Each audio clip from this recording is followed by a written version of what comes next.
Let's start out with this clip before we get to my buddy, Greg Hartley. Roll it. I don't know. They broke it with Biden because Biden, they didn't respect him. They didn't respect Obama. They respect me. Let me tell you, Putin went through a hell of a lot with me. He went through a phony witch hunt.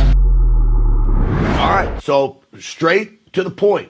I want to bring in now host of the Behavior Panel on YouTube and former military interrogator, body language and behavior expert, Greg Hartley. Greg, what do you see there? And welcome to the program, my friend.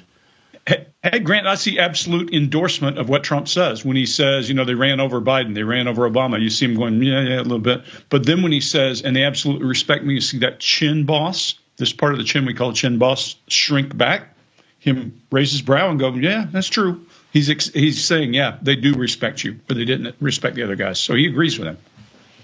He clearly starts to get annoyed here. Let me play a clip from J.D. Vance where J.D. Vance just lights up Zelenskyy here.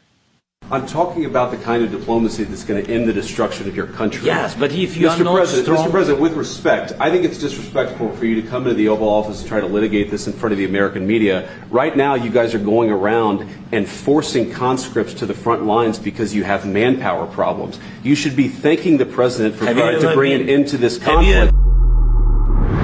All right, so I get this one, Greg Hartley. That's a pretty easy one to tell, isn't it?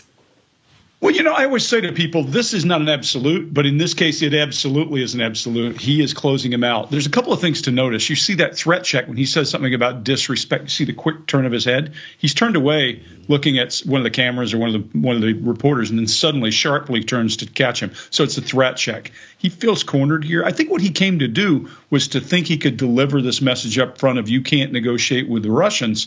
And then when it didn't go his way, he never recovered from there.